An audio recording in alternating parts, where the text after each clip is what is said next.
Hi all. So now we will be solving English. अब हम English का जो क्वेश्चन पेपर है वो देखेंगे। लेवल 2 वालों के लिए है, लेकिन जिन्होंने लैंग्वेज 1 ली है ये वो क्वेश्चन पेपर है।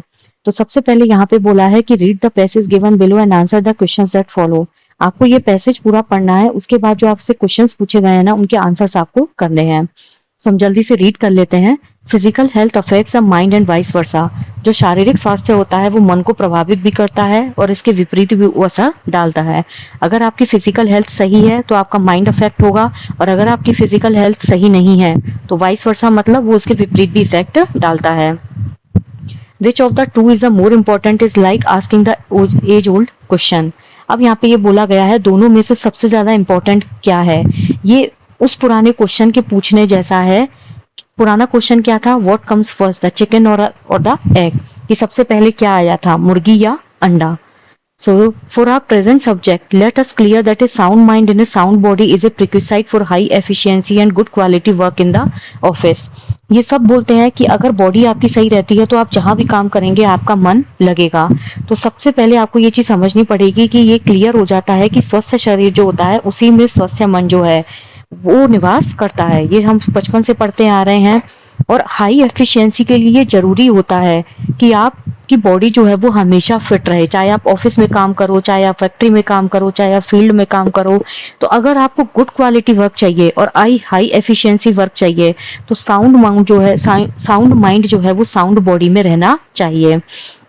विच leads to a sense of achievement and fulfilment. जब आप एक प्रॉपर तरीके से ऑफिस में काम करेंगे या जिस भी फील्ड में आप हैं तो आपको अचीवमेंट भी अच्छा मिलेगा और एक सेटिस्फेक्शन जो होता है जिस काम के लिए आपको वहां रखा गया है वो आप एक फुलफिल कर पाते हैं। Next is our health is of course important not only to us but also to our families and even to our employers. हमारी जो हेल्थ होती है ना वो केवल हमारे लिए इम्पोर्टेंट नहीं होती है बल्कि हमारी फैमिली के लिए, इवन जो हमको हायर कर रहा है हमारे कलीग्स जो होते हैं उनके लिए भी इम्पोर्टेंट होती है। अगर आपकी हेल्थ सही नहीं रहेगी तो आप चिड़चिड़ापन हमारी बॉडी में जो है वो आता है। And are willing to spend considerable money towards a purpose. और उसमें क्या होता है कि आप जिस उद्देश्य के लिए आपको हायर किया गया है, या मतलब कंपनियां जो होती हैं वो क्या करती हैं कि अपनी आपने देखा होगा कुछ ऑफिसेज ऐसे होते हैं जहाँ पे मेडिकल स्पेंड दिया जाता है। जो एम्प्लॉयर्स होते हैं उनको ईयरली कुछ मेडिकल प्लान दिया जाता है जिससे वो फुल बॉडी चेकअप करा सके, जिससे आपको ये मालूम रहे कि कहाँ आपकी बॉडी में जो है वो गड़बड़ है, या फिर कुछ भी हेल्थ चेकअप जो होता है वो टाइम टू टाइम करवाते रहना चाहिए। तो एम्प्लॉयज जो होते हैं उनको कुछ सेलेक्टिव मनी दी जाती है जिससे कि जो पर्पज है यानी कि आपकी बॉडी फिट रहे, वो जो उनका पर्पज है वो फुलफिल होता रहे। Japanese companies particularly excel in this and are more successful among them start of the day with body bending and stretching session and even singing the company song design to promote loyalty and motivation among the work force. जो Japanese company होती है ना, Japanese companies में क्या होता है कि वो इस चीज में सबसे ज्यादा मतलब एक्सपर्ट हैं, सबसे ज्यादा आगे हैं। वहां की कंपनियां बहुत ज्यादा सफल है इस चीज में। वो अपने दिन की शुरुआत कैसे करवाती हैं एम्प्लॉयर से, जिससे आप स्ट्रेचिंग करो। जब आप शरीर को तोड़ोगे मरोड़ोगे, मोटिवेशन करोगे या स्ट्रेचिंग करोगे तो उसमें क्या होता है आपकी बॉडी जो है वो बहुत ज्यादा प्रोडक्टिविटी, यानी कि बहुत ज्यादा जिस चीज के लिए आपको मतलब कंपनीज में रखा जाता है वो आप प्रोडक्टिव तरीके से कर पाते हैं। Here is a lesson which has been emulated elsewhere in the world and could work wonders in India. इसमें क्या होता है जब जैसे जापान की जो कंपनीज हैं वो क्या करती हैं वहां पे गाने के लिए बोलती हैं, स्ट्रेचिंग करवाती हैं, इससे लोग मोटिवेट होते हैं। और इस तरीके से उस चीज को डिजाइन किया गया है कि ज्यादा प्रोडक्टिविटी और ज्यादा फ्लेक्सिबिलिटी, उसके साथ इसको एक इम्पोर्टेंट फैक्टर जो है वो कंसीडर किया जा सके। It is estimated that some of the 20,000 American firms have established in-house health clubs. जो अमेरिकन कंपनीज है ना वहां पे 20,000 इन-हाउस हेल्थ क्लब जो है वो स्टेब्लिश किए गए हैं। ठीक है। Next is typically of these is the soft drink manufacturing Pepsi Cola, which has spent about $2 million in setting up a health club at its head office in New York State. जो cocoa Cola company है उसका जो head office है वो कहाँ है, New York है।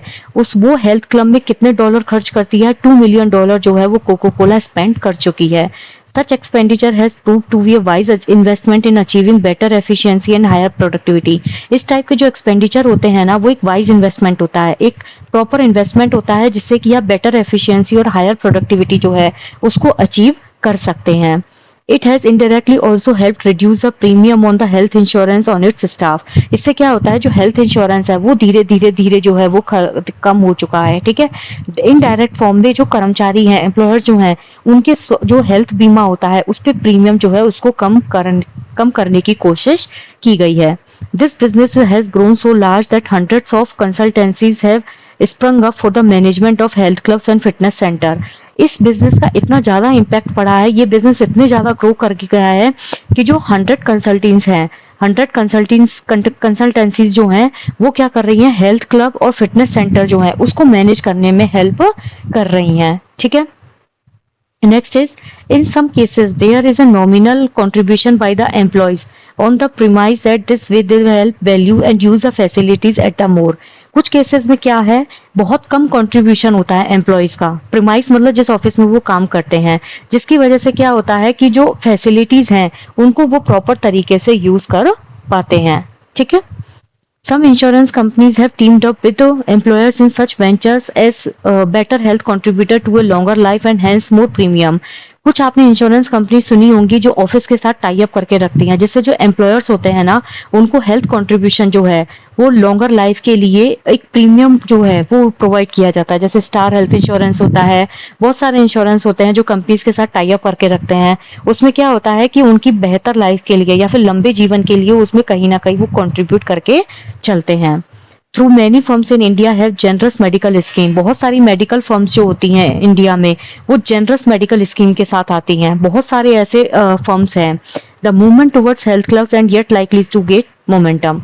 ये जो चीजें हैं मतलब इंडिया में कई सारी फर्म ऐसी हैं जिनके पास बहुत सारी जनरस स्कीम है, लेकिन जो हेल्थ क्लब्स हैं उनको और ज्यादा अभी आंदोलन, एक टाइप से होता है ना मूवमेंट, मिलना अभी बाकी है। ये प्रॉपर स्पीड अप जो है वो नहीं हो पाए हैं, उनको प्रॉपर स्पेस जो है वो नहीं मिल पाया है। तो यहाँ पे बेसिकली इस पैसेज में बात की गई है कि इंडिया में जितने भी हेल्थ क्लब्स हैं या यूएस में जो हेल्थ क्लब्स हैं वहां पे बहुत ज्यादा स्पेंड किया जाता है, जिससे एम्प्लॉयर्स जो है वो उनकी लाइफ जो है वो लॉन्ग लिव हो सके। तो यहाँ पहला क्वेश्चन आपसे पूछा है, what is the prerequisite for high effect and good quality work. हमने पैसेज में शुरू की लाइन में देखा था, good quality office, health club, exercising and stretching, sound mind in a sound body. तो यहाँ इसका जो करेक्ट आंसर है that is option number 4, sound mind in a sound body, ठीक है। ये फाउंडेशनल कंसेप्ट होता है। इसका कहना क्या होता है, जब तक आप मेंटली और फिजिकल फिट नहीं हो आप अच्छे से परफॉर्म नहीं कर सकते हो। और यहाँ पे यही पूछा है कि अगर आपको हाई इफेक्ट शो करना है और क्वालिटी वर्क कैसा होना चाहिए, अच्छा होना चाहिए, तो उसके लिए सबसे ज्यादा प्रिक्विसाइट चीज क्या होती है, that is sound mind in a sound body, ठीक है। Good quality office, health club, exercise, stretching, ये सब जापानीज जो कंपनी होती है वहां पे होता है, ठीक है, यूएस की कंपनीज में होता है। बट बेसिकली एक मेन जो प्रिक्विसाइट होता है that is sound mind in a sound body, ठीक है। Japanese companies ensure loyalty and motivation by making their workers start of the day with exercising, drink healthy drinks, sing the company song, join healthy clubs. जो Japanese companies होती है ना वो अपने workers को motivation और लॉयल्टी जो है उसको इंश्योर करने के लिए क्या करती हैं, उसके लिए वो करती हैं sing the companies song. Japanese company क्या करवाती है, अपनी कंपनी का जो सॉन्ग है उसको गाने के लिए लोगों को बोलती है, स्ट्रेचिंग करवाई जाती है, एक्सरसाइज करवाई जाती है। तो जापानीज कंपनी इस चीज को लेके बहुत ज्यादा इंश्योर करती है कि वो क्या करे, सिंग द कंपनीज मतलब गाना जो है उसको गा के अपने दिन की शुरुआत करें, ठीक है। बाकी के जो ऑप्शन है ना ये किससे रिलेटेड है, आपके हेल्थ से रिलेटेड है। किससे रिलेटेड है, they all are related to health, ठीक है। जबकि स्पेसिफिकली अगर आप कंपनी का सॉन्ग मतलब गा के शुरुआत करते हैं तो उसमें क्या होता है कि आपकी मोटिवेशन जो है वो बहुत पीक पे होती है। कई स्कूल होती हैं जहाँ पे शुरुआत जो है वो प्रेयर से की जाती है, तो आपका पूरा दिन जो है वो बहुत मोटिवेशन वे में निकलता है। So option number 3 is correct. Next is, why do companies have health clubs. Companies जो होती हैं वो हेल्थ क्लब्स क्यों रखती हैं, they attract more workforce, they attract profit to the company, they help in better efficiency and high productivity of the workers, health insurance companies can tie up with these health clubs। तो यहाँ इसका जो correct answer है that is option number 3। ये क्या करती हैं, जब आप कंपनीज में हेल्थ क्लब रखते हो तो जब आपकी हेल्थ को लेके बार बार चेकअप होते रहेंगे, रेगुलर चेकअप होता रहेगा, तो एक बेटर एफिशिएंसी बनी रहेगी। वर्कर्स जो है वो एक हाई प्रोडक्टिविटी जो है उसमें कंपनी को एक प्रॉपर रिटर्न जो है वो दे पाएंगे। अगर आपकी बॉडी सही नहीं है, अगर आप फिट नहीं है, तो आप लेथार्जिक रहेंगे, आपका काम करने में जो है वो मन नहीं लगेगा। सो इट्स बेटर कि कंपनीज जो है वो हेल्थ क्लब्स को ऑर्गेनाइज करें, जिससे कि प्रॉपर तरीके से जो एम्प्लॉयर्स हैं वो बेटर एफिशिएंसी के साथ काम कर पाए। कंपनीज जो है वो हेल्थ क्लब्स में इन्वेस्ट करती हैं, क्योंकि हेल्दी एम्प्लॉयर जो होगा वो प्रॉपर तरीके से काम करेगा। So option number 3 is the correct answer. Next is the movement towards health clubs is yet to gain momentum in India signifies that. जो मोमेंटम है, ठीक है, towards health clubs is yet to gain momentum in India signifies that. India में इस momentum को proper पेसअप नहीं मिला है, एक प्रॉपर स्पीड जो है वो यहाँ पे नहीं पकड़ी गई है। तो वो किस चीज को सिग्निफाई करता है? Health clubs are getting popular in Indian companies, insurance companies are getting good premium due to health clubs, health clubs in Indian companies have not yet become popular due to health clubs many consultancies have opened up। तो यहाँ इसका जो correct answer है that is option number 3। जो health clubs हैं Indian companies में वो इतने पॉपुलर अभी नहीं है। आपने अपने घर में बहुत सारे सॉफ्टवेयर इंजीनियर देखे होंगे, मेडिकल फील्ड में देखे होंगे, कितने ही लोग हैं जिन्होंने इंश्योरेंस ले रखा है, कितने ही लोग हैं जो अपनी बॉडी के लिए बहुत ज्यादा पॉजिटिव हैं।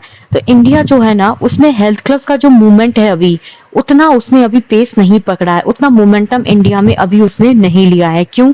क्योंकि इंडियन कंपनीज में जो लोग काम करते हैं they are not much aware about their health, ठीक है, वो अपनी हेल्थ को लेकर इतने ज्यादा इफेक्टिव अभी नहीं है। इंडियन कंपनीज में अगर हेल्थ क्लब्स पॉपुलर होते तो उसको मोमेंटम मिल जाता। Insurance companies are getting good premium, premium उनको अच्छा मिलता है, लेकिन बहुत कम कंपनीज ऐसी हैं जो टाई अप करके रखती हैं। हेल्थ क्लब की वजह से कंसल्टेंसीज ओपन अप हो चुके हैं, ये बात भी सही है, लेकिन इस क्वेश्चन का जो करेक्ट आंसर है that is option number 3। what is directly affected by the physical health? जो फिजिकल हेल्थ होती है उससे डायरेक्टली अफेक्टेड चीज क्या होती है? Mind, business, efficiency, insurance, premium. तो फिजिकल हेल्थ से डायरेक्ट क्या चीज है जो आपकी अफेक्ट होगी? That is only mind. अगर आपकी फिजिकल हेल्थ सही नहीं है तो फिजिकल हेल्थ सही नहीं होने पे आपकी एफिशिएंसी अफेक्ट करेगी, आपका माइंड अफेक्ट करेगा, आप प्रॉपर काम नहीं कर पाएंगे। लेकिन अगर फिजिकल हेल्थ खराब है तो डेफिनेटली आपका माइंड अफेक्ट होगा। जब हमारे सिर में दर्द होता है तो हमारा किसी से बात करने का मन नहीं करता है, अगर आपको फीवर है तो आपको बात करने का मन नहीं करेगा। इन सब केसेस में सबसे पहले जो चीज अफेक्ट होती है that is simply mind. Clear? So option number 1 is correct. Which one of the following words is opposite in meaning to the word nominal? यहाँ पे आपसे पूछा है कि nominal जो word है उसका opposite क्या होता है। nominal का मतलब होता है बहुत छोटा, ठीक है, मतलब बहुत टाइनी चीज जो होती है जो सिर्फ नाम के लिए एग्जिस्ट करे, that is nominal. above mentioned, cursory, simple and substantial। तो यहाँ इसका जो करेक्ट आंसर है दैट इज सबस्टेंशियल। सबस्टेंशियल जो होता है इसका मतलब होता है कि बहुत ज्यादा किसी चीज को वैल्यू देना। नॉमिनल मतलब कोई चीज एग्जिस्ट कर रही है लेकिन उसका एग्जिस्टेंस नहीं है, मतलब किसी चीज को ना के बराबर वैल्यू देना। सब्सटेंशियल मतलब वर्थ इट होना, मतलब किसी चीज को कंसीडर करके चलना, किसी चीज की बहुत अच्छी खासी वैल्यू होना, ठीक है। तो यहाँ इसका जो करेक्ट आंसर है दैट इज सब्सटेंशियल। सिंपल जो होता है ना, सिंपल का मतलब होता है आपका कोई चीज बहुत सिंप्लिसिटी के साथ होती है, ठीक है। एक चीज और ध्यान रखिएगा आपका कि यहाँ पे जो फिजिकल हेल्थ है ना उसके द्वारा डायरेक्टली क्या अफेक्ट होता है, आपसे डायरेक्ट पूछा गया है तो डायरेक्ट आपका माइंड अफेक्ट होगा। यहाँ पे एफिशिएंसी जो है ना वो भी इसका करेक्ट आंसर हो सकता है, but according to that question I think the correct answer is mind. अगर आपको किसी भी क्वेश्चन में कोई डाउट लगता है या ऐसा लगता है कि नहीं इसका आंसर गलत है, आप मुझे कमेंट्स में बता सकते हैं, ठीक है। दूसरा, अगर यहाँ कर्सरी जो है इसका आप देखेंगे तो इसका होता है नॉमिनल जो होता है ना मतलब हेस्टी, किसी चीज के लिए सुपरफिशियल होना, ठीक है। कर्सरी मतलब आप बहुत सारी चीजें ऐसी होती है जो सुपरफिशियल होती है, हम उन चीजों में बिलीव करते हैं, जैसे मीठा खा के घर से बाहर मत निकलो, that all are cursory. Simple मतलब किसी भी चीज को बहुत सिंपल रखना, प्लेन रखना, ठीक है। अबव मेंशन मतलब ऊपर जो चीज दी गई है that is above mention. Next है which one of the following words is nearest in meaning to the word prerequisite. हमने पढ़ा था sound mind in a sound body. तो जो प्रिक्विसाइट है इसका नियरेस्ट मीनिंग क्या है? अननेसेसरी, रिक्वायर्ड, ऑप्शनल और सेकेंडरी। तो यहाँ इसका जो करेक्ट आंसर होगा that is option number 2। Required जो होता है ये इसका नियरेस्ट मीनिंग होता है। क्लियर। प्रिक्विसाइट जो होता है ना वो होता है किसी भी चीज के लिए कोई चीज कितनी रिक्वायर्ड है, ठीक है, कोई चीज कितना क्लोजली होने वाली है, कैसे वो एग्जिस्ट कर रही है। तो रिक्वायर्ड जो होता है ना that is more close to prerequisite. Unnecessary मतलब कोई भी चीज बिना बात के हो रही है, मतलब किसी चीज का होना जरूरी नहीं है बट अननेसेसरी बारिश हो रही है, अननेसेसरी आंधी चल रही है, अननेसेसरी बोलना, किसी चीज की जरूरत नहीं है बट फिर भी वो चीज हो रही है। ऑप्शनल मतलब होता है कि कोई चीज मैंडेट नहीं है। आप मान लीजिए अगर आपको चाय पीनी है तो ऑप्शनल है कि मन करेगा तो पी लेंगे, अदरवाइज इट्स नॉट मैंडेट। एक होता है सेकेंडरी। सेकेंडरी मतलब कोई चीज लेस इंपॉर्टेंट होना। प्राइमरी मतलब कोई चीज सबसे ज्यादा इंपॉर्टेंट होना। सेकेंडरी मतलब कोई चीज लीस्ट इंपॉर्टेंट होना। तो यहाँ इसका जो करेक्ट आंसर है प्रिक्विसाइट इज रिक्वायर्ड। ठीक है, रिक्वायर्ड मतलब आप समझते हैं ना कि कोई चीज बहुत जरूरी होनी होती है, जैसे sound mind in a sound body, ये चीज जरूरी है। अगर आप हेल्दी नहीं है तो आपका दिमाग काम नहीं करेगा। Next is which part of speech is the underline word. Japanese companies particularly excel in this. जो जापानीज कंपनीज होती हैं they are particularly excelling in this. तो यहाँ इसका जो करेक्ट आंसर है, पर्टिकुलरली यहाँ पे आपसे पूछा है क्या है, एडजेक्टिव है, एडवर्ब है, नाउन है, कंजक्शन है। तो यहाँ इसका जो करेक्ट आंसर है दैट इज एडवर्ब। ये क्या है यहाँ पे, एडवर्ब। ठीक है, पर्टिकुलरली जो होता है ना वो बेसिकली जो वर्ब है, वर्ब यहाँ पे क्या है, एक्सेल। वर्ब यहाँ पे क्या है, एक्सेल। एक्सेल मतलब कि जो जापानीज कंपनीज होती हैं वो इस चीज में बहुत ज्यादा अच्छा कर रही हैं। तो एक्सेल यहाँ पे क्या है, वर्ब है। इसको स्पेसिफिकली डिस्क्राइब करने के लिए यहाँ पे क्या यूज किया गया है, पर्टिकुलरली। ठीक है, तो पर्टिकुलरली क्या हो जाएगा यहाँ पे, एडवर्ब हो जाएगा। एडवर्ब क्या करता है, वर्ब को मॉडिफाई करता है। ठीक है, एडजेक्टिव को मॉडिफाई करता है। ऐसी चीजों को हम क्या बोलते हैं, एडवर्ब। ठीक है, तो पर्टिकुलरली यहाँ पर एक एडवर्ब है। So option 2 will be the correct answer. Clear. एक चीज यहाँ पे समझिएगा, पर्टिकुलरली जो होता है ना वो क्या कर रहा है, एक्सेल को मॉडिफाई कर रहा है, जिससे मतलब एक पर्टिकुलर मैनर में बता रहा है कि जो जापानीज कंपनीज हैं केवल वो इस चीज में एक्सेल कर रही हैं, जहां पे इसने वर्ब को मॉडिफाई कर दिया है। So correct option will be adverb. ठीक है, एडवर्ब जो होते हैं ना वो मतलब बेसिकली कुछ क्वेश्चंस होते हैं जिनके आंसर करने के लिए यूज किए जाते हैं। जैसे आपसे आप हाउ लगा के देखिएगा आपको आंसर मिलेगा, आप व्हेन लगा के देखिएगा आपको आंसर मिलेगा, आप वेयर लगा के देखिएगा। ये क्वेश्चन जब आप करेंगे ना तो आपको आंसर्स मिल जाएंगे। कुछ कॉमन एडवर्ब अगर आप देखेंगे तो वो कौन कौन से होते हैं, दैट इज क्विकली, ये आपका कॉमन एडवर्ब होता है। एक होता है वेरी, ये आपका कॉमन एडवर्ब है। एक होता है पर्टिकुलरली, ये आपके कॉमन एडवर्ब है जो आप जनरली जो नॉर्मल आप बातचीत करते हैं या बोलते हैं उसमें इस चीज को यूज किया जाता है। क्लियर। अब आप अगर इस क्वेश्चन को आंसर करके देखेंगे ना, Japanese companies particularly excel in this. अब इस सेंटेंस को ऐसे पढ़ लिए, ठीक है, व्हाट एक्सटेंट, किस एक्सटेंट तक ये एक्सेल करती हैं, तो पर्टिकुलरली एक्सेल।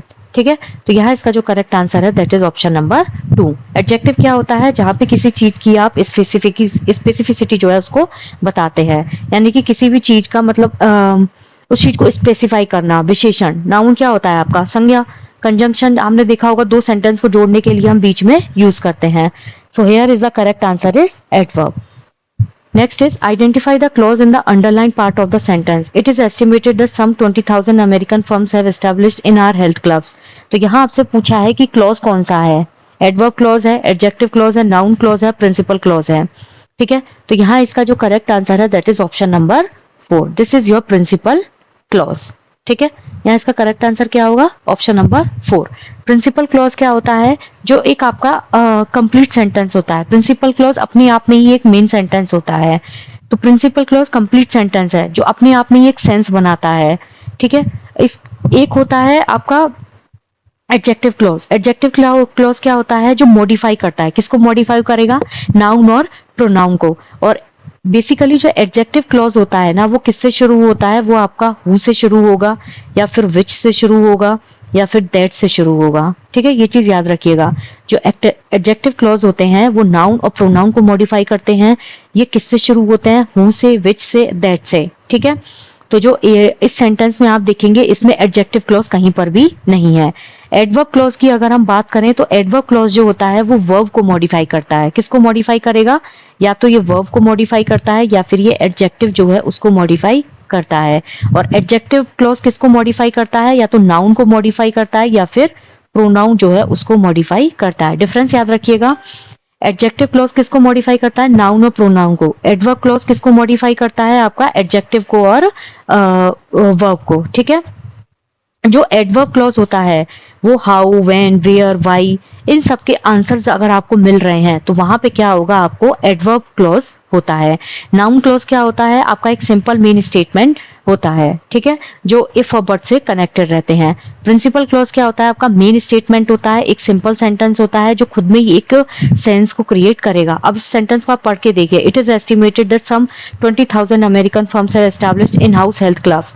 ये एस्टिमेटेड है कि 20,000 जो अमेरिकन फर्म्स हैं वो इन हाउस हेल्थ क्लब को एस्टेब्लिश कर चुकी हैं। तो ये अपने आप में ही एक कंप्लीट सेंटेंस है। तो यहाँ इसका जो करेक्ट आंसर है that is option number 4। Next है read the extract given below and answer the questions that follow. अब यहाँ पे आपको एक पद्य जिसको हम बोलते हैं वो दिया गया है, आपको ये एक्सट्रैक्ट पढ़ना है और क्वेश्चंस जो है उनके आंसर आपको करने हैं। Your pretty bird in a glided cage flutters its sorrowful wings, but there is never a cage bird yet could sing as my bird sings. पिंजरे में बंद तुम्हारा वह सुंदर पक्षी अपने दुख भरे पंख जो है वो फड़फड़ाता है। फ्लटर मीन्स फड़फड़ाना। But there is never a cage bird yet could sing, काश मेरा ऐसा कोई पिंजरे का पक्षी होता जो गा सकता। एज माई बर्ड सिंग्स, जैसा मेरा पक्षी गाता है। He is little brown and wild and shy, वो छोटा भूरा जंगली और शर्मीला है। But free to build and thrive, घोंसला बनाने और फलने फूलने के लिए वो क्या है, स्वतंत्र है। थ्राइव मीन्स फलना फूलना। Your poor bit thing behind its bars, तुम्हारी वो बेचारी नन्ही सी जान जो सलाखों के पीछे है। इज ओनली हाफ अलाइव, वो बस आधा जीवित है। My bird sings out with a true wood note, मेरा पक्षी अपना सच्ची वन रागिनी यानी कि वुड नोट के साथ गाता है। Your pipes of sorrowful things, तुम्हारी बांसुरी केवल दुख भरी बातें जो है वो सुनाती है। And never know may be he learn the song, वो कभी भी वैसा गीत नहीं सीख पाएगा। दैट माई बर्ड सिंग्स, जैसा मेरा पक्षी गाता है। Never now may be wheel and soar, कब sorry never now may be he wheel and soar, यहाँ पे बोला है कि शायद वो कभी उड़ सके, ठीक है, या ऊंचाइयों को छू सके। With the sunshine on his wings, अपने पंखों पर चमकती हुई धूप के साथ। Oh bird in a cage is a cripple thing, पिंजरे में बंद पक्षी वो अपंग चीज है। ओ माई बर्ड सिंग्स, जैसा मेरा पक्षी गाता है। ठीक है, तो यहाँ पे ये आपको एब्स्ट्रैक्ट दिया गया था, हमने इसको हिंदी में ट्रांसलेट करके देखा है। Now let's see the questions. The speaker says that the cage bird flutters its sorrowful wings, the wings are being described as sorrowful because, जो स्पीकर है वो कहता है कि केज बर्ड मतलब पिंजरे में बंद पक्षी जो है वो अपने पंखों को क्या करता है, फड़फड़ाता है। The wings are being described as sorrowful, यहाँ पे पंखों को सोरोफुल क्यों कहा गया है। The wings are broken as bird is sad as it is caged, the bird can't sing, the bird is hungry. तो यहाँ इसका जो करेक्ट आंसर है कि जो बर्ड है वो दुखी है क्योंकि वो पिंजरे में बंद है, इसलिए यहाँ पे उसके जो पंख हैं उनको सोरोफुल कहा गया है। सैडनेस है, उसको फ्रीडम नहीं है, इसलिए यहाँ पे सोरो वर्ड जो है वो यूज किया गया है। पक्षी जो है वो फ्रीडम को एक्सपीरियंस ही नहीं कर सकता जबकि वो वाइल्ड एनिमल है, इसलिए यहाँ पे मेटामॉर्फोलॉजिकली जो है मेटामॉर्फिकली सोरोफुल वर्ड जो है वो यूज किया गया है। So the correct answer is bird is sad as it is caged. So option number 2 is correct. Next is the speaker's bird can do a number of things. It's because जो speaker का bird है वो बहुत सारी चीजें कर सकता है। क्यों? The bird is talented, the bird is free, the bird is caged, the bird is sorrowful. तो यहाँ इसका जो correct answer है that is the bird is free. यहाँ पे यही तो बोला गया है कि but my bird sings. जैसा मेरा पक्षी गाता है वैसा तुम्हारा पक्षी नहीं गा सकता। तो इसका आंसर ये नहीं है कि बर्ड में टैलेंट नहीं है या फिर बर्ड जो है वो इनेबल है, बर्ड पिंजरे में बंद है, पिंजरे में बंद है, नहीं। बर्ड सोरोफुल भी नहीं है, बल्कि जो ऑथर का पक्षी है वो क्या है, फ्री है। He knows how to free the wings, वो आराम से आसमान में उड़ सकता है, इसलिए वो बहुत सारी चीजें जो है वो कर सकता है। ना तो पक्षी भूखा है, ना ही ऐसा है कि पक्षी में टैलेंट नहीं है। तो यहाँ इसका जो करेक्ट आंसर होगा that is option number 3। Next है the caged bird is described as a crippled thing because जो केज्ड बर्ड है उसको डिस्क्राइब किया गया है एज ए क्रिपल्ड थिंग। क्यों? क्रिपल जो है उसका मतलब होता है कि अपंग चीज, ठीक है, जब आप किसी चीज को करने में खुद में कैपेबल नहीं होते। तो यहाँ पे क्रिपल्ड थिंग क्यों बोला है? क्योंकि वन लेग ब्रोकन है, पुअर है, it's not free, fly and सोर, इट्स फाइल्ड। तो ऑब्वियस बात है, आप किसी भी चीज को अपंग कब बोलोगे? जब आप किसी चीज को करने में कैपेबल नहीं होते। तो जो बर्ड है वो ना तो फ्री है उड़ने के लिए और ना ही चिल्लाने के लिए, ठीक है। तो पोयम जो है वो बेसिकली इसमें यही बोला गया है कि केज्ड बर्ड जो है उसके साथ वो केज्ड बर्ड जो है वो फ्री नहीं है, ना तो वो बिल्ड कर पा रहा है चीजों को, ना ही वो थ्राइव कर पा रहा है। तो इसलिए उसके लिए क्या यूज किया गया है? He is not able to free to fly and soar. तो यह सोर, तो यहाँ क्या हो जाएगा? क्रिपल थिंग मतलब वो फ्री नहीं है। Which poetic device is used in the expression of sorrowful wings?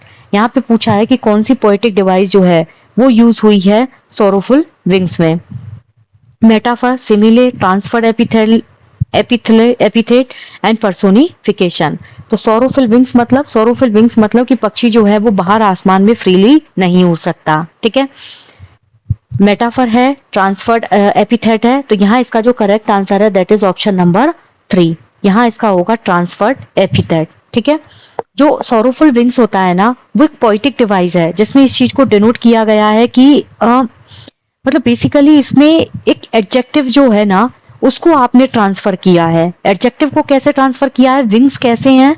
Adjective क्या होता है? जो किसी भी चीज की विशेषता बताता है। तो विंग्स की विशेषता कैसे बता रहा है यहाँ पे? Sorrowful wings. कैसे विंग्स है? Sorrowful wings. तो यहाँ पे जो एपिथेट है वो बेसिकली एक एडजेक्टिव जो होता है ना उसको ट्रांसफर करता है। कहाँ से? नाउन से, ठीक है। तो नाउन यहाँ पे क्या है? विंग्स है। विंग्स कैसे हैं? सोरोफिल। तो यहाँ पे एक एडजेक्टिव जो है वो ट्रांसफर हुआ है जो बेसिकली एक पोएटिक वे में जो है उस चीज को डिनोट करता है। तो सोरोफुल लॉजिकली यहाँ पे क्या है? सोरोफुल ये तो नहीं है ना कि ये पंख जो है वाकई में दुखी है, नहीं। सोरोफुल लॉजिकली एक इमोशन जो है ना उसको यहाँ पे डिनोट कर रहा है। क्या चीज कर रहा है? एक इमोशन जो है उसको ये यहाँ पे बता रहा है, ठीक है। इमोशन कैसा है? वो पिंजरे में बंद है इसलिए उसके विंग्स जो है वो सोरोफुल हैं। लेकिन वो ट्रांसफर कैसे हो रहा है? विंग्स में। तो ये पोएटिक जो इफेक्ट क्रिएट हो रहा है यहाँ पे तो उसको हम बोलते हैं ट्रांसफर्ड एपिथेट, ठीक है। एपिथेट जो है उसको ट्रांसफर करना। एपिथेट मतलब जहां पे एक एडजेक्टिव जो होता है उसको ट्रांसफर किया जाता है फ्रॉम द नाउन। नाउन से एक एडजेक्टिव को ट्रांसफर करना। लॉजिकली ये क्या करता है? लॉजिकली एक इमोशन जो है उसको डिटरमाइन करने की कोशिश करता है। सिमिले की बात करें, सिमिले में कंपैरिजन होता है। जो चीजें होती हैं उनके बीच में कंपेयर होता है। कैसे होगा? या तो लाइक लगा के या फिर एज लगा के, ठीक है। ही रोर्स लाइक अ लॉइन, तो यहाँ पे कंपैरिजन हो गया। पर्सोनिफिकेशन होता है जो आपका मानवीकरण अलंकार होता है हिंदी में, ठीक है। इसमें नॉन ह्यूमन जो चीज होती है ना उसको हम ह्यूमन चीज से कंपेयर कर सकते हैं, ठीक है। लेकिन यहाँ पे सोरोफिल विंग्स को आप ये मत कर देना कि पर्सोनिफिकेशन है, क्योंकि विंग्स और सोरोफिल दोनों का पर्सोनिफिकेशन से लेना देना नहीं है। मेटाफर जो होता है ना, मेटाफर मतलब आपका दो चीजें जो है वो डायरेक्टली कंपेयर होती हैं, ठीक है। मतलब ऐसा होता है ना, हम कई बार बोल देते हैं कि उसके होठ जो है बिल्कुल गुलाब है।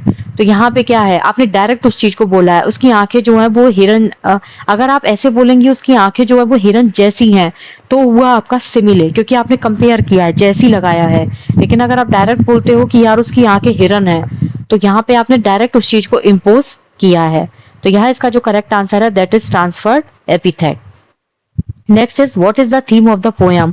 आपसे पूछा है कि पोयम जो है उसकी थीम क्या है। The caged bird lives a fruitful life, the bird should be kept in a cage, the bird should be given for good food, birds living in the open enjoy their lives. तो obvious बात है इसका जो correct answer है that is option number 1। इस poem के जरिए ये चीज बताने की कोशिश की गई है कि जो बर्ड्स फ्रीडम एंजॉय कर पाते हैं जब उनको खुली हैबिटाट मिलती है, नेचुरल हैबिटाट मिलता है, वो अपनी लाइफ को प्रॉपर तरीके से तभी एंजॉय कर पाते हैं जब वो फ्री होते हैं, एक ओपन एनवायरनमेंट में रहते हैं, प्रॉपर तरीके से आकाश में उड़ पाते हैं। जबकि जो केज्ड बर्ड होता है ना वो सेफ हो सकता है, उसको आप खाना भी दे सकते हो, बट कहीं ना कहीं इट लैक्स द फ्रीडम, उसकी हैप्पीनेस जो है वो खत्म हो जाती है। So the central idea aligns in this poem is that birds living in the open enjoy their lives. So option number 4 is the correct answer. Next is but my bird sings denotes that, लेकिन मेरा पक्षी जैसा गाता है वैसा आपका नहीं गाता।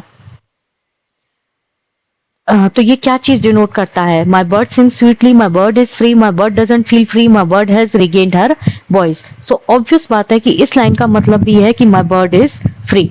उसका जो ऑथर है उनका पक्षी कैसा है, ऐसा नहीं है उनके पास कोई पर्टिकुलर पक्षी है, he is denoting the whole birds. जो दुनिया में इतने सारे बर्ड्स हैं, आसमान में घूमते हैं, अच्छे से फ्रीली मूव कर पाते हैं। तो एक होता है केज्ड बर्ड, जो कई लोग बांध के रखते हैं, कई लोग अपने पिंजरे में बंद करके रखते हैं। तो इस कॉन्टेक्स्ट में इस पोयम में बोला गया है, बट माई बर्ड सिंग्स, जो खुले आसमान में पक्षी फ्रीली आराम से उड़ते हैं, तो वो होता है my bird is free, he is able to breathe, he is able to fearful thrill. ठीक है, बेसिकली जो फियरफुल थ्रिल होता है ना, उसको ये वाले बर्ड्स कर पाते हैं। वो अच्छे तरीके से आसमान में घूमते हैं, फ्रीली खाते हैं, फ्रीडम एंजॉय करते हैं, as compare to those birds who are staying with the owner in a cage. So the correct answer is option number 2. Next is what is concern with the aspects of meaning in language. Language में जो meaning होता है वो किस चीज के साथ connect होता है, फेनेटिक्स, सिंटैक्स, सिमेंटिक्स, मॉर्फोलॉजी। अब आपको यहाँ पे कुछ चीजें समझनी पड़ेंगी। मॉर्फोलॉजी होता है ना, it's a study and structure and formation of the words. जैसे आपने लिखा लक्स, ठीक है, आपने लिखा सिमेंटिक्स, ये क्या है, वर्ड्स। तो ये सब होता है आपका मॉर्फोलॉजी। मॉर्फोलॉजी मतलब वर्ड्स जो होता है उसका फॉर्मेशन कैसे हुआ है, उसकी स्ट्रक्चर कैसे है। तो बेसिकली मॉर्फोलॉजी जो होती है वो वर्ड्स के फॉर्मेशन और वर्ड्स की जो स्ट्रक्चर है उससे मैटर करती है। सिमेंटिक्स जो होता है ना, semantics is totally branch of linguistic science, जो किस पे बेसिकली फोकस करती है, मीनिंग पे। मीनिंग मतलब अब इस लाइन का आपको मीनिंग अगर पता है, दैट कम्स अंडर सिमेंटिक्स। अगर हम सिंटैक्स की बात करें, सिंटैक्स होता है आपका अरेंजमेंट ऑफ वर्ड्स। ठीक है, जब आप कोई भी सेंटेंस बनाते हैं, जैसे हम पढ़ते हैं subject plus verb plus object, that is your syntax, कि सब्जेक्ट पहले आएगा, वर्ब आएगी, फिर ऑब्जेक्ट आएगा। तो प्रॉपर तरीके से ग्रामेटिकली करेक्ट वे में जब आप किसी सेंटेंस को लिखते हैं, दैट इज सिंटैक्स। फोनेटिक्स क्या होता है, फोनेटिक्स होता है आपका स्पीच साउंड, जो हम स्वर पढ़ते हैं, वॉवेल्स पढ़ते हैं, that comes under phonetics. Clear. जब आप साउंड स्पीच पढ़ते हो वो फोनेटिक्स होता है। सिंटैक्स होता है आपका सेंटेंस स्ट्रक्चर। मॉर्फोलॉजी होती है आपकी वर्ड्स की स्ट्रक्चर और वर्ड्स का अरेंजमेंट, ठीक है, वर्ड्स का फॉर्मेशन। सिमेंटिक्स होता है आपका मीनिंग। और यहाँ पे क्या पूछा गया है, what is concern with the aspect of meaning in language. Language में मीनिंग जो होती है वो सिमेंटिक्स जो है उससे रिलेटेड होती है। So the correct answer is option number 2. Okay, next is which of the following is not the principle of language learning. जो लैंग्वेज लर्निंग है उसका प्रिंसिपल इनमें से कौन सा नहीं है। ठीक है, जो लैंग्वेज लर्निंग होती है ना, वो बेसिकली जो एजुकेटर्स होते हैं या लर्नर्स जो होते हैं उनको नई लैंग्वेज को ग्रैब करने में हेल्प करती है, उस प्रोसेस को समझने में हेल्प करती है। तो बेसिकली ये जो लैंग्वेज लर्निंग प्रिंसिपल होते हैं ये कम्युनिकेशन पे एम्फेसाइज करते हैं, इंडिविजुअल डिफरेंसेस पे एम्फेसाइज करते हैं, लैंग्वेज का जो होलिस्टिक नेचर है, कंप्लीट जो नेचर होता है उस पे एम्फेसाइज करते हैं। ये चीज इंश्योर करता है कि जो भी लर्नर नई लैंग्वेज सीख रहा है वो मीनिंगफुल तरीके से उस चीज को इंटरेक्ट कर पाए। लेट सपोज अगर आप इंग्लिश सीखते हैं, स्पेनिश सीखते हैं, फ्रेंच सीखते हैं, तो वो कब इफेक्टिव होगी, जब आप मीनिंगफुल तरीके से सामने वाले से इंटरेक्ट कर पा रहे हैं। So learning a language involves mastery of both skill and knowledge. Learners में very in their preferred approaches to learning. Language is a tool for communication. Language is learned through memorization of structures and rules of grammar. So obviously बात है कि यहाँ पे जो correct answer होगा that is option number 4. पूछा क्या गया है, which of the following is not the principle of language learning. भाषा अधिगम क्या होता है, जब आप पर्टिकुलरली किसी जगह पे बैठकर उस चीज को सीखते हैं। एक चीज याद रखिएगा, एक होता है लैंग्वेज लर्निंग और एक होता है लैंग्वेज एक्विजिशन। जो लैंग्वेज एक्विजिशन होता है ना, इट्स कम्प्लीटली नेचुरल। आप अपनी मदर टंग अपने आप सीखते हैं, कहीं से आप ट्रेनिंग नहीं लेते हैं। लेकिन लैंग्वेज लर्निंग क्या होता है, जब आप किसी ट्रेनर के अंडर किसी पर्टिकुलर जगह पे जाके आप किसी लैंग्वेज को सीखते हैं। तो लैंग्वेज लर्निंग जो होती है उसमें मास्टरी की जाती है, स्किल्स पे भी और नॉलेज पे भी। अगर आपको स्किल नहीं है, आप उस लैंग्वेज की नॉलेज नहीं है आपको, तो आप मास्टरी नहीं कर सकते। दैट्स में very in their preferred approach of learning. जरूरी नहीं है जिस तरीके से एक बच्चा उस लैंग्वेज को सीख रहा है आप भी सेम तरीके से सीखें, आपकी अप्रोच अलग हो सकती है। Language is a tool for communication. Definitely language जो होता है ना वो हमेशा एक टूल होता है बात करने के लिए। Language is learn through memorisation. भाषा को कभी भी आप रट के नहीं सीख सकते। और एक चीज याद रखिएगा, सीडीपी में जहां पे भी मेमोराइजेशन वर्ड आएगा ना या फिर रूट मेमोराइजेशन आएगा वो हमेशा नेगेटिव होते हैं। तो लैंग्वेज लर्निंग में मेमोराइजेशन इसका पार्ट नहीं होता है। Next is a teacher of grade 6 rights a word in the centre of the black board. एक टीचर जो है वो क्या करती है, ग्रेड 6 का एक टीचर है, वो एक वर्ड को ब्लैक बोर्ड के सेंटर में लिखता है and ask the learners to brainstorm all the words they can think of which are connected to the central words. Let's suppose मैंने लिख दिया यहाँ पे मदर, ठीक है। अब ये सेंट्रल वर्ड मैंने ब्लैक बोर्ड के बीच में लिखा है। अब मैं बच्चों से बोल रही हूँ कि ब्रेन स्टॉर्मिंग मतलब जहाँ पे आप अपनी जो वोकेबलरी है उसको एनहेंस कर सकते हैं, जहाँ पे आप क्रिटिकल थिंकिंग करते हैं, जहाँ पे आप अपने दिमाग पे प्रेशर डालेंगे, क्लियर। तो उसमें आप क्या है, सोचना चालू करेंगे, क्रिटिकल थिंकिंग होगी। अब मैं आपसे पूछूं कि इससे रिलेटेड आपके दिमाग में जितने भी वर्ड्स आ रहे हैं वो आपको सेंट्रल वर्ड से कनेक्ट करके बताने हैं। The major objective of this activity, तो इस एक्टिविटी को करने का मेजर पर्पस क्या है? Enhancing writing skills, involving vocabulary of learners, understanding grammar, enhancing reading skills. तो यहाँ इसका जो करेक्ट आंसर है दैट इज ऑप्शन नंबर 2। जब भी हमें बच्चों की वोकेबलरी स्ट्रॉन्ग करनी होती है ना, तो हम इस तरह की एक्टिविटीज जो है वो बच्चों से करवाते हैं, क्लियर। इसमें क्या होता है कि वर्ड एसोसिएशन होगा। वर्ड एसोसिएशन कैसे होगा? आप इससे रिलेट करके कुछ और बोलोगे। मान लीजिए कोई बच्चा बोलेगा फादर, कोई बच्चा बोलेगा फैमिली, कोई बच्चा बोलेगा लाइफ। तो इसमें क्या है, आपको मदर से रिलेट करके चीजें बतानी है। इसमें प्रॉपर तरीके से एक मैपिंग होती है जिससे बच्चे की जो वोकेबलरी है वो धीरे धीरे नए नए वर्ड्स को कनेक्ट करके क्या होगी, एक्सपेंड होती जाएगी, ठीक है। बच्चा धीरे धीरे लेक्सिकल, जो हम सेट कहते हैं ना, लेक्सिकल तरीके से बच्चा धीरे धीरे उसको सीखता जाएगा, क्लियर। तो बेसिकली लर्नर्स की वोकेबलरी को एनहेंस करने के लिए हम इस तरह की एक्टिविटीज करवाते हैं। एनहेंसिंग राइटिंग स्किल्स, इसमें राइटिंग स्किल्स कहीं से भी इंप्रूव नहीं हो रही है। अंडरस्टैंडिंग ग्रामर, इसमें ग्रामर का कोई रोल नहीं है। रीडिंग स्किल्स, इसमें पढ़ना भी नहीं है। लेकिन बच्चे की अगर वोकेबलरी स्ट्रॉन्ग करनी होती है तो हम इस तरह की ब्रेन स्टॉर्मिंग एक्टिविटीज करवाते हैं। Next is read the following statement. Assertion A, delaying the learning of language in the early years makes it more difficult for children for acquire new languages because early years of the child are sensitive period for language acquisition। तो यहाँ इसका जो correct answer है that is option number 1। ये दोनों ही correct है, both A and R true and R is the correct explanation of A. बच्चे का जो शुरुआती पीरियड होता है ना भाषा अर्जन के लिए, जब बच्चा छोटा होता है, लैंग्वेज एक्विजिशन क्या होता है, बिल्कुल नेचुरल प्रोसेस होती है। आप अपने घर पे रहते हैं, कैसा होता है, ये बिल्कुल नेचुरल होता है। आप अपने मदर फादर को बोलते हुए देखते हैं, दादी दादा को बोलते हुए देखते हैं, आप नेचुरली उस चीज को सीखते हैं। आपके पड़ोसी अगर किसी लैंग्वेज को बोल रहे हैं तो आप उसको भी सीख जाएंगे। लेकिन अगर आपका जो लैंग्वेज लर्निंग है अगर उसमें डिले हो जाता है, शुरुआत के दिनों में अगर आप लैंग्वेज लर्निंग नहीं सीख पाए, तो बच्चे के लिए दूसरी लैंग्वेज या किसी भी नई लैंग्वेज को अडॉप्ट करना बहुत ज्यादा टफ हो जाता है, क्लियर। ये दोनों ही स्टेटमेंट जो है वो बिल्कुल सही हैं। बच्चा नेचुरली शुरुआती एज में लर्न करेगा, एक्वायर करेगा, ठीक है। जो शुरू का 2 से 3 साल या 5 साल होते हैं वो फॉर्मेटिव ईयर्स होते हैं। कैसे होते हैं? 0 to 5 ईयर्स जो होता है ना बच्चे का, वो फॉर्मेटिव ईयर होता है जहाँ पे बच्चा अपने आप को फाउंडेशन बनाता है, मतलब बच्चा अपने आप का बेस जो है उसको स्ट्रॉन्ग करता है। और अर्ली चाइल्डहुड जो होता है वो सेंसिटिव पीरियड होता है, किसके लिए? भाषा के अधिगम के लिए, क्योंकि उस टाइम बच्चे का जो ब्रेन होता है ना वो लैंग्वेज को बहुत डीप तरीके से क्या करता है, ग्रेस्प करने की कोशिश करता है, यानी कि बच्चा भाषा को समझने की कोशिश करता है, ठीक है। जो आपका शुरुआती पीरियड होता है 3 से 6 साल का, उसमें बच्चा, आप जैसा बच्चे को सिखाओगे बच्चा वैसा सीख जाता है। तो यहाँ इसका जो करेक्ट आंसर है both A and R true and R is the correct explanation of A, ठीक है। अगर डिले होता है लैंग्वेज के लर्निंग में शुरुआती ये सालों में, तो डिफिकल्ट होता है बच्चे के लिए नई लैंग्वेज को एक्वायर करना, क्योंकि अर्ली ईयर्स जो होता है वो सेंसिटिव पीरियड होता है। अर्ली चाइल्डहुड जो होता है that's a sensitive period for the gain of the language acquisition, ठीक है, क्योंकि उस टाइम बच्चा न्यूट्रल तरीके से सीखता है। Next is one of the key principle of national curriculum framework for foundational stage 2022 with respect to multilingualism is, की प्रिंसिपल जो है एनसीएफ का फाउंडेशनल स्टेज 2022 में, तो मल्टीलिंगुअलिज्म जो है उसको एनसीएफ किस तरीके से देखता है? Multilingual nature of a classroom acts as a barrier in effective curriculum transaction. पहली बात तो एनसीएफ जो है वो मल्टीलिंगुअलिज्म को प्रमोट करता है।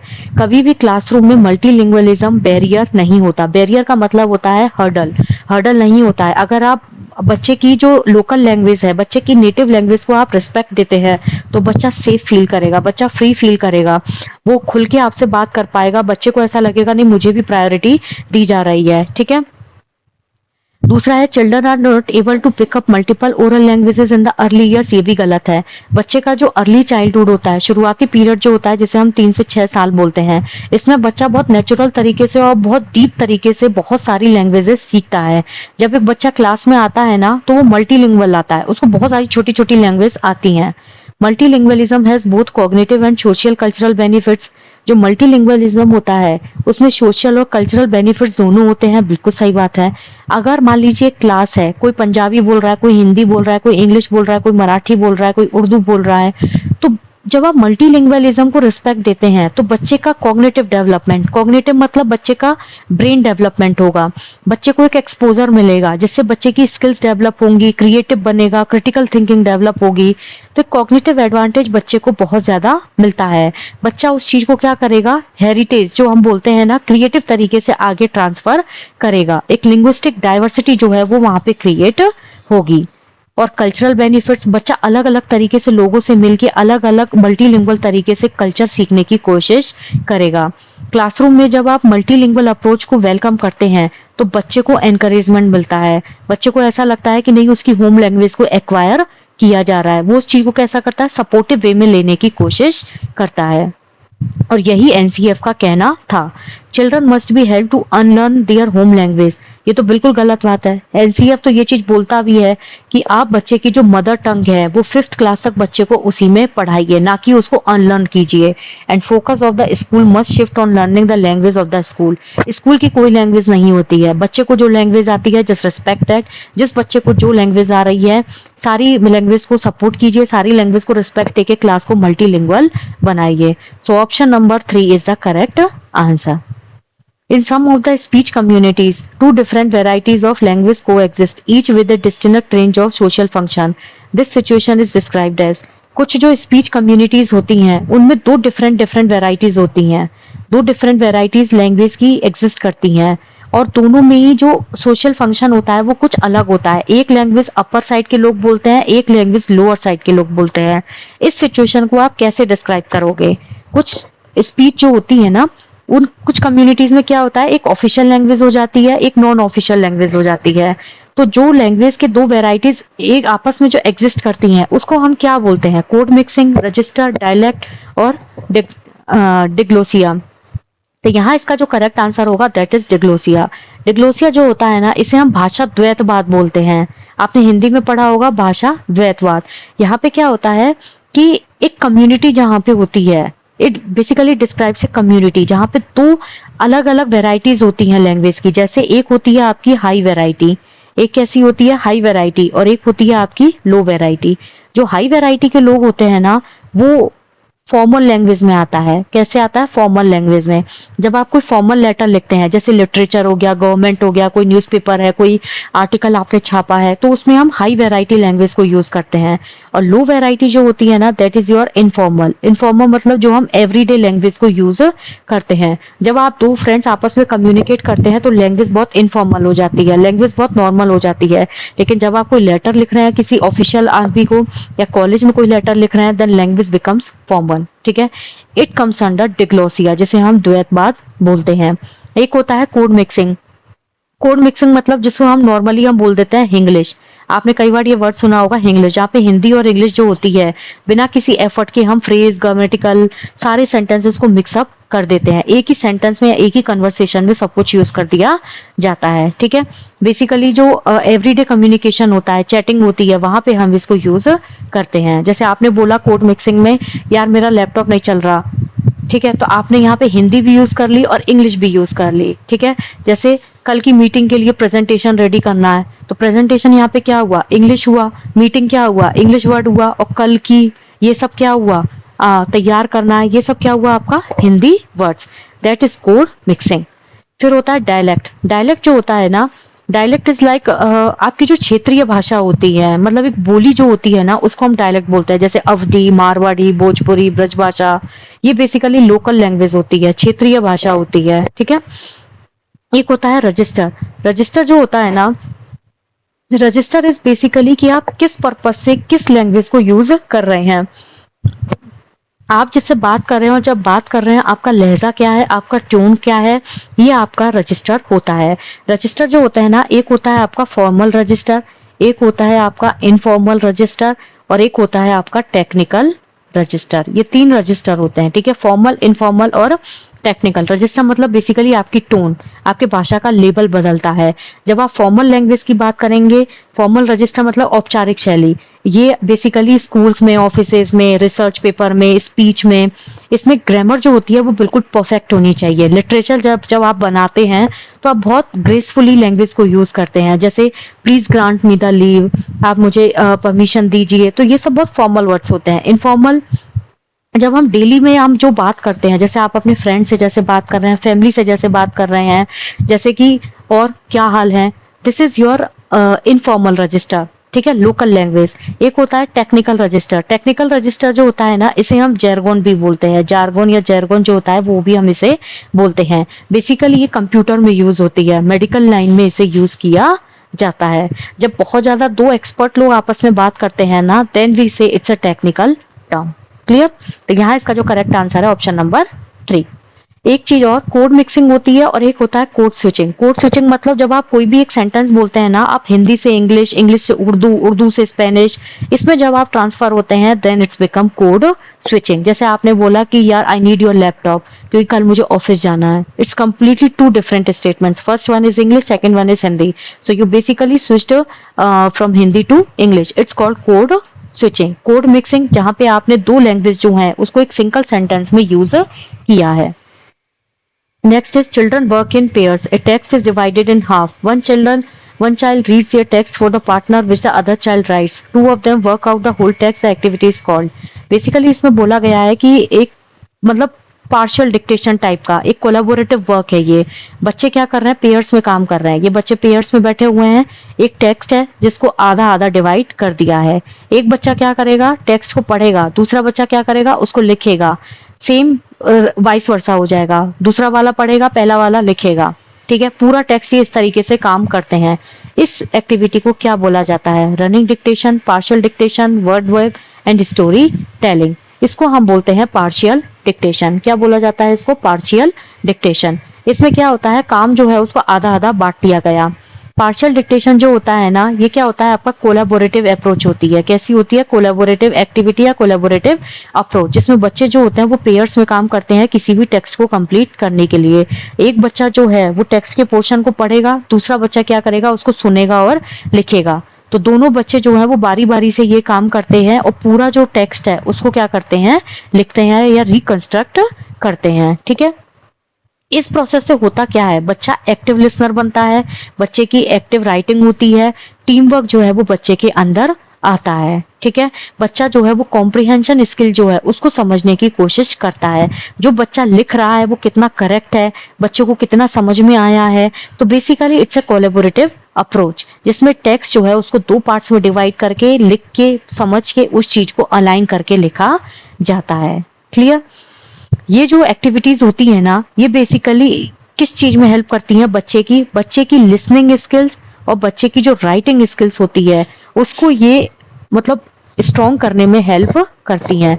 लिसनिंग स्किल कैसी होती है आपकी, रिसेप्टिव, यानी कि ग्रहण करने वाली, और राइटिंग स्किल कैसी होती है आपकी, प्रोडक्टिव, ठीक है। आपने पढ़ा होगा LSRW। लिसनिंग कैसी होती है, रिसेप्टिव, रीडिंग कैसी होती है, रिसेप्टिव, स्पीकिंग कैसी होती है, प्रोडक्टिव, और राइटिंग कैसी होती है आपकी, प्रोडक्टिव, ठीक है। तो यहाँ इसका जो करेक्ट आंसर है that is option number 3। Clear? एक होता है वर्ड वेब। वर्ड वेब जो होता है ना वो ब्रेनस्टॉर्मिंग एक्टिविटीज होती है, जहां पे आपको रिलेटेड वर्ड्स बताने पड़ते हैं या आइडियाज बताने पड़ते हैं। जो अभी हमने क्वेश्चन देखा था कि ब्लैक बोर्ड पे सेंट्रल में एक वर्ड लिख देते हैं, उसके आपको सिमिलर वर्ड बताने होंगे, इट्स कॉल्ड वर्ड वेब, ठीक है। स्टोरी टेलिंग जो होती है ना, वो स्टोरीज को नरेट करना होता है, ओरली किसी चीज को बताना होता है या फिर लिखना होता है। इसका कोलैबोरेटिव रीडिंग और राइटिंग से कोई लेना देना नहीं होता। रनिंग डिक्टेशन जो होता है वो एक मतलब इसमें क्या होता है, एक बच्चा जो होता है ना वो टेक्स्ट को पढ़ता है, ठीक है, और जो इंफॉर्मेशन होती है उस टेक्स्ट में से उसको दूसरा पार्टनर जो है वो लिखता है। ये भी टीम वर्क होता है, लेकिन इसका जो इन्वॉल्वमेंट होता है वो बिल्कुल अलग होता है, that is called running dictation, ठीक है। ये एक डायनेमिक एक्टिविटी होती है, इसमें वापस देख लीजिए, इसमें एक बच्चा क्या करता है, टेक्स्ट को पढ़ता है, ठीक है, और उस टेक्स्ट को पढ़ने के बाद उसमें से जो इंफॉर्मेशन होती है उसको रिले करके दूसरा जो बच्चा होता है वो उसको लिखता है। So correct answer is option number 3। Next is which of the following statements is not true of study about the literacy text in language classroom? इनमें से कौन सा स्टेटमेंट जो है वो सही नहीं है? Study about the literary text in language classroom, जो लैंग्वेज क्लासरूम होता है उसमें लिटरेरी टेक्स्ट के बारे में। Literary text should be used to teach grammar, literary text are cultural inputs for language learning, literary text develop critical thinking and reflection, literary text are not for appreciation and enjoyment. तो यहाँ इसका जो correct answer है that is option number 1। यहाँ आपसे note पूछा है, जो लिटरेरी टेक्स्ट होता है ना वो बेसिकली लैंग्वेज को एनहेंस करने में हेल्प करता है। बच्चे को एक रिच वोकेबलरी जो होती है या फिर कल्चरल कॉन्टेक्स्ट या फिर कॉम्प्लेक्स आइडियाज जो होते हैं उसमें एक बच्चे को एक एक्सपोजर मिलता है। लिटरेचर आप पढ़ते हैं, लिटरेचर होता है, कई बार नॉवेल्स पढ़ते हैं, तो उसमें जो अलग अलग वोकेबलरी होती है, अलग अलग लिटरेचर होता है, उसको पिक करना ही जो है वो लिटरेरी टेक्स्ट होता है। इसका मेन फोकस जो होता है ना वो ग्रामर जो है उसको ब्रॉडर स्केल तक लेके जाना होता है। इसका मतलब ये नहीं होता है कि आप ग्रामर पढ़ा रहे हो, नहीं, आप धीरे धीरे लिटरेचर पढ़ के एक्सपीरियंस गेन करते हो, आपको ये पता चलता है कि कैसे हम चीजें जो है उनको लिख सकते हैं, कहाँ कॉमा लगाना है, कहाँ चीजें लैंग्वेज सीखनी है, कैसे क्रिटिकल थिंकिंग होती है। तो लिटरेचर जो होता है, लिटरेरी टेक्स्ट जो होता है वो सिर्फ ग्रामर को पढ़ाने के काम में नहीं आता है, ये कल्चरल इनपुट्स होता है। जब आप नॉवेल्स पढ़ोगे तो आपको समझ में आता है कि कहाँ कहाँ कल्चरल डिफरेंसेस हैं, कहाँ कहाँ कल्चरल इनपुट्स हैं, क्रिटिकल थिंकिंग डेवलप होती है, रिफ्लेक्शन होता है, एप्रिसिएशन होता है और एंजॉयमेंट होता है। कई लोग नॉवेल्स जो है वो सिर्फ इसलिए पढ़ते हैं क्योंकि उनको पढ़ने में मजा आता है। So they all are positive but the first one is negative. Next is Naveen of class 6 struggles with reading the text. Class 6 का जो नवीन है उसको टेक्स्ट पढ़ने में दिक्कत आ रही है। The teacher gives him simpler text to read, but teacher ने क्या किया, उसको सिंपल टेक्स्ट दिया पढ़ने के लिए। She conduct shared reading session for him, वो क्या करती है, शेयर्ड रीडिंग सेशन जो है उसको कंडक्ट करती है। The support provided by the teacher is called, teacher ने यहाँ जो सपोर्ट दिया है वो क्या है, reading readiness, brainstorming, scaffolding and ice breaking. तो यहाँ इसका जो करेक्ट आंसर है that is option number 2। Scaffolding जो होता है ना उसको हम क्या करते हैं, टास्क जो होता है उसको छोटे छोटे टास्क में तोड़ देते हैं। ब्रेकिंग करना, जैसे आइस ब्रेक करते हैं ना, ऐसे छोटे छोटे टास्क में उसको तोड़ दिया जाता है, जिससे चीजें मैनेजेबल हो जाती हैं, बच्चे को गाइड कर दिया जाता है, स्ट्रेटेजी बनाई जाती है जिससे बच्चा जो है उसकी हेल्प हो सके।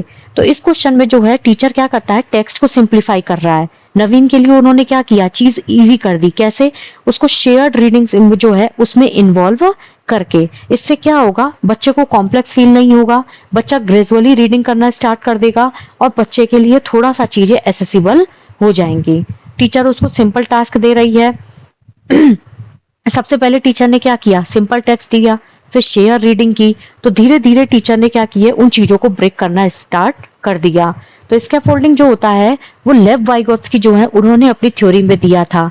जैसे मान लीजिए बच्चे को कोई चीज समझ में नहीं आ रही है, बच्चा यहाँ पे स्टक हो गया है, तो आप थोड़ी थोड़ी हेल्प करके बच्चे को उसके ओरिजिनल डेवलपमेंट तक जो ले जाते हैं, ये होता है स्कैफोल्डिंग। स्कैफोल्डिंग मतलब बच्चे को शुरुआती मदद देना, जिससे बच्चा जो है वो अच्छे तरीके से आगे की तरफ बढ़ पाए, बच्चे का कॉन्फिडेंस जो है वो फोस्टर हो, मतलब बच्चे का कॉन्फिडेंस जो है वो डेवलप हो, बच्चा इंडिपेंडेंट तरीके से खुद आगे बढ़े। ठीक है, तो यहाँ इसका जो करेक्ट आंसर है दैट इज स्कैफोल्डिंग। ब्रेनस्टॉर्मिंग क्या होता है, ब्रेनस्टॉर्मिंग जहां पे आप अपने दिमाग पे प्रेशराइज करते हैं, दिमाग पे जोर आप डालते हैं। Which approach to language teaching learning believe language is a habit, सिर्फ एक ही लैंग्वेज टीचिंग लर्निंग होता है जहां पे ये माना जाता है कि लैंग्वेज जो होती है वो कैसी होती है, habit. Audio lingualism, communicative language teaching, natural approach, cooperative language learning.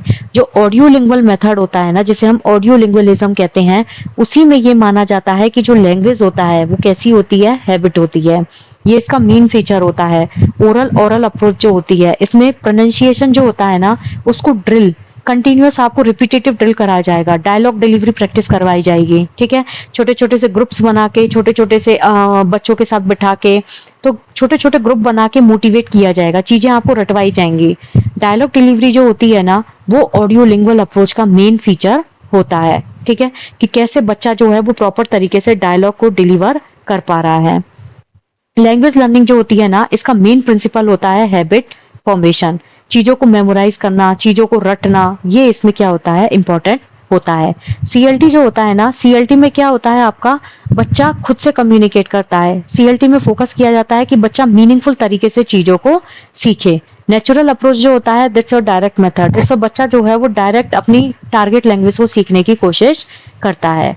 So correct answer is option number 1। A child reads an unseen passage for which he is expected to answer the question that follow. This type of reading is referred to as, एक बच्चा जो है वो एक unseen passage को पढ़ता है, for which he is expected to answer, जिसके लिए उसको क्वेश्चंस का आंसर करना है। ये क्या चीज है, वो क्यों पढ़ रहा है उस पैसेज को। Scanning, skimming, exclusive reading and extensive reading. Scanning मतलब होता है किसी स्पेसिफिक इंफॉर्मेशन के लिए आप किसी चीज को पढ़ते हो। पर्टिकुलर क्वेश्चन का आपको जब आंसर करना है तो आप बहुत ध्यान से उस चीज को पढ़ोगे। लेट सपोज जब आप सीटेट का एग्जाम देते हो या किसी भी टेट का एग्जाम देते हो, तो जब अनसीन पैसेज आते हैं तो आप पैसेज को बहुत ध्यान से पढ़ते हो। क्यों? क्योंकि आपको नीचे जो क्वेश्चन है उनके आंसर करने होते हैं, उन क्वेश्चंस का आपको फॉलो अप करना होता है। तो आपको एक एक लोकेशन मालूम होनी चाहिए कि इस क्वेश्चन का आंसर हमने कहाँ पढ़ा था, ये डाटा। सो स्कैनिंग जो होता है ना, उसमें हम क्या करते हैं, बेसिकली स्पेसिफिक इंफॉर्मेशन जो होता है उसको फाइंड आउट करने की कोशिश करते हैं। ठीक है। स्किमिंग जो होता है, स्किमिंग में बेसिकली हम क्या करते हैं, वो किसी भी चीज को बहुत जल्दी जल्दी पढ़ते हैं, जिससे कि हमको एक ब्रीफिंग मिल जाए या फिर एक जिस्ट जो होता है ना, just to get the idea कि इसमें क्या चीज मेंशन्ड है। एक्सक्लूसिव रीडिंग जो होता है ना, एक्सक्लूसिव रीडिंग मतलब एक बेसिकली किसी भी चीज को जल्दी जल्दी जल्दी जल्दी पढ़ना, जैसे हम स्किमिंग करते हैं ना, that is also exclusive reading. बस एक एंजॉयमेंट के लिए पढ़ना, किसी भी चीज को, किसी चीज को समझने के लिए हम नहीं करते, बस एक स्टैंडर्ड टर्म है जो इसमें यूज होती है। एक होता है एक्सटेंसिव रीडिंग। एक्सटेंसिव मतलब किसी भी चीज को अपने प्लेजर के लिए पढ़ना या फिर जनरल अंडरस्टैंडिंग के लिए पढ़ना। ठीक है, that is called your extensive reading जो होता है ना, ये बेसिकली होता है किसी भी चीज को अपने प्लेजर के लिए पढ़ना या फिर जनरल अंडरस्टैंडिंग के लिए पढ़ना। Sorry guys. और एक्सक्लूसिव जो रीडिंग होती है वो बेसिकली एक होता नहीं है कि एक्सक्लूसिवली हम किसी चीज को पढ़ते हैं, किसी चीज में हमारा पर्टिकुलरली कोई इंटरेस्ट होता है, जैसे किसी नोवेल को, किसी न्यूज़पेपर को, दैट इज एक्सक्लूसिव रीडिंग। ठीक है। तो यहाँ पे जो इसका करेक्ट आंसर होगा that is option number 1। Scanning जो है वो इसका करेक्ट आंसर है। ठीक है। अनसीन पैसेज को जब बच्चा पढ़ता है तो उसको किसी पर्टिकुलर चीज का आंसर करना होता है, इस टाइप की रीडिंग को हम बोलते हैं स्कैनिंग। क्लियर। नेक्स्ट है, teacher shows 5 pictures to the student and asks them to write story based on these pictures. Teacher जो है वो बच्चे को 5 पिक्चर्स दिखाता है। ठीक है। और बच्चे को बोलता है कि इस पे बेस्ड स्टोरी लिखो। ये किस चीज का एग्जाम्पल है? Show and tell, shared reading, jigsaw dictation and creative writing.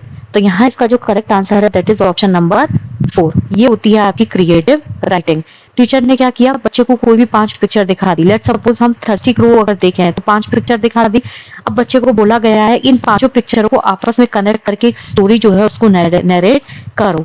तो बच्चा क्या कर रहा है, स्टोरी क्रिएट करने के लिए बोल रहा है। तो बेसिकली बच्चा इमेजिनरी थिंकिंग जो है उसको करेगा, एक नैरेटिव जो है उसको ड्राफ्ट करेगा कि क्या स्टोरी वो लिख सकता है, लॉजिकली चीजों को सोचेगा। तो यहाँ पे बच्चे की क्रिएटिव थिंकिंग डेवलप हुई, क्रिएटिव राइटिंग डेवलप हुई। बच्चा क्या करेगा, एक स्टोरी जो है उसको अपने दिमाग में बिल्डअप करने की कोशिश करेगा, पिक्चर्स को आपस में कनेक्ट करने की कोशिश करेगा। तो ये जो मेन थिंकिंग है, वो ये जो मेन फोस्टर करता है वो क्रिटिकल थिंकिंग पे करता है, जहां पे बच्चा चीजों को एनालाइज करेगा और चीजों को अरेंज करेगा। एक होता है आपका जिक्सॉ डिक्टेशन। जिक्सॉ डिक्टेशन क्या होता है, इसमें बच्चा कोलैबोरेटिवली किसी चीज को रिकंस्ट्रक्ट करता है। ठीक है, जो चीज पार्ट्स में डिवाइड होती है। और एक होता है शेयर रीडिंग। ग्रुप एक्टिविटी होती है जहाँ पे टीचर और स्टूडेंट जो होता है वो एक टेक्स्ट को साथ में पढ़ते हैं। एक होता है show and tell. Show and tell जो होता है, बच्चे को कोई ऑब्जेक्ट जो है वो प्रेजेंट करने के लिए दिया जाता है और आपस में जो बच्चे हैं वो चीज के बारे में बोलते हैं। ठीक है, टीचर कुछ दिखाएगा, बच्चे उस चीज को बोलेंगे। जैसे show and tell. Jigsaw dictation collaborative approach होती है जिसमें किसी भी टेक्स्ट को रिकंस्ट्रक्ट किया जाता है जो बेसिकली पार्ट्स में डिवाइडेड होता है। क्रिएटिव थिंकिंग आपका जो एक पिक्चर दिखा के बच्चों से किसी चीज को नरेट करवाना। विच of the following is the characteristic of performance based assessment in language.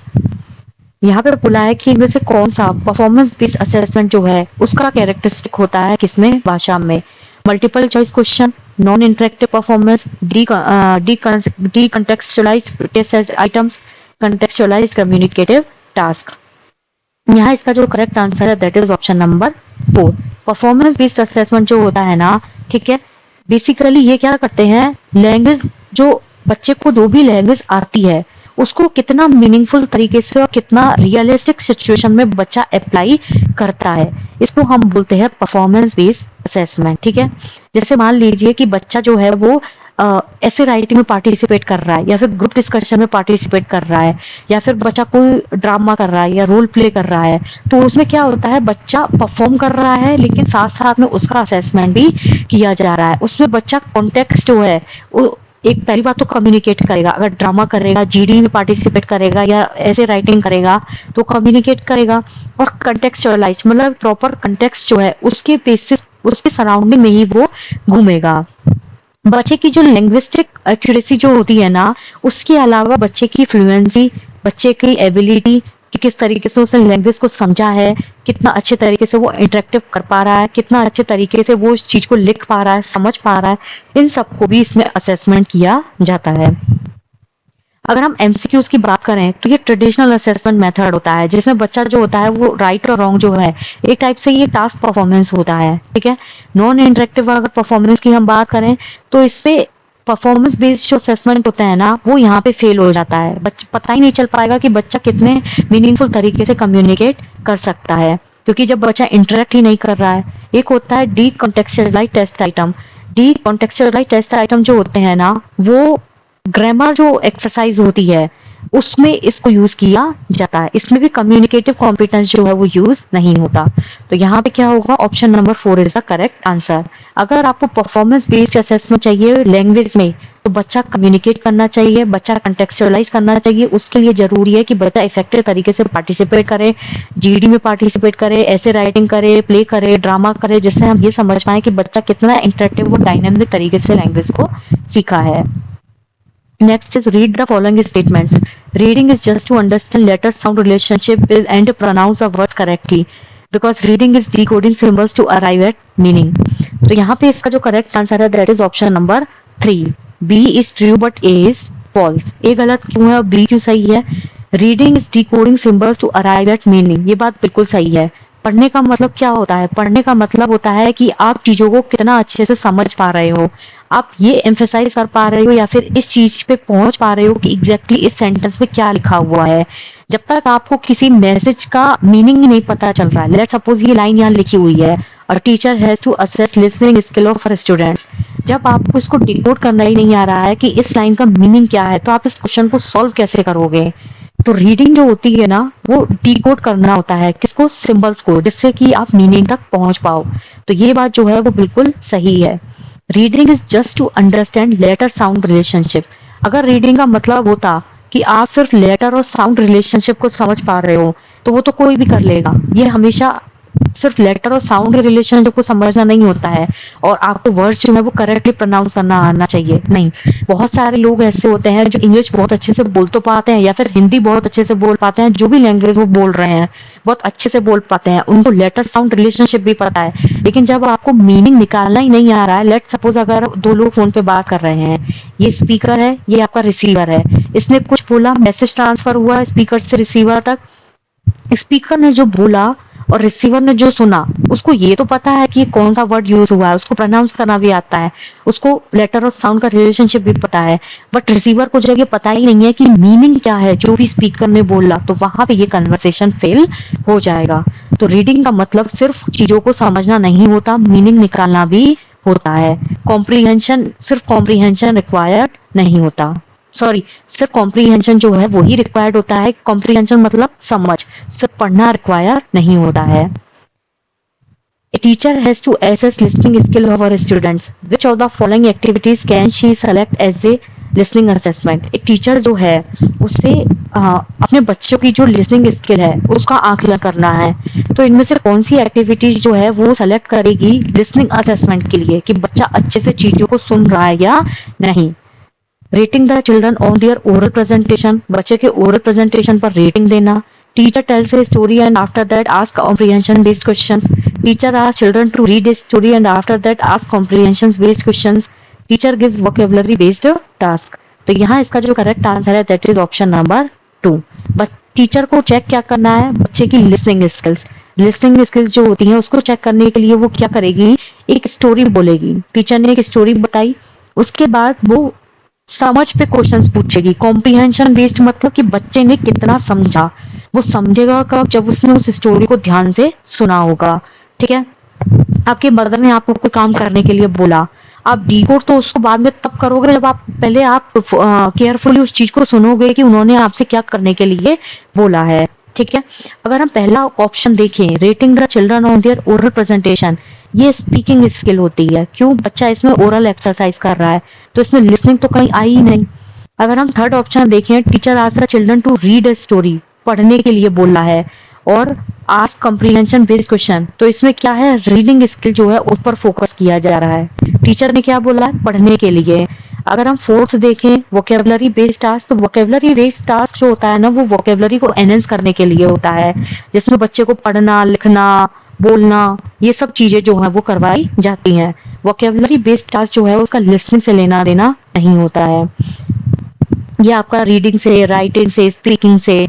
तो यहाँ पे टीचर क्या करेगी, एक स्टोरी बोल रही है। स्टोरी में क्या होगा, बच्चा उस चीज को ध्यान से सुनेगा, बच्चा एक्टिवली इंगेज होगा। क्यों, क्योंकि बच्चा उन क्वेश्चंस के आंसर तभी कर पाएगा जो टीचर ने उसको स्टोरी सुनाई है, उसने उसको ध्यान से सुना है। तो बच्चा यहाँ पे एक्टिव लिसनर बनेगा, बच्चा इनपुट पे फोकस करेगा। ठीक है, कैसे इनपुट पे फोकस करेगा, कि पहले बच्चा चीजों को समझेगा, फिर उनको इंटरप्रेट करेगा, इंटरप्रेट करने के बाद वो चीज वापस से टीचर को आंसर दे पाएगा। तो यहाँ इसका जो करेक्ट आंसर है that is option number 2। So I just hope guys कि आप लोगों को ये क्वेश्चन जो है वो अच्छे से समझ में आए हों। अगर किसी भी क्वेश्चन में आपको कोई भी डाउट हो तो आप कमेंट्स में बता सकते हैं। Thank you so much.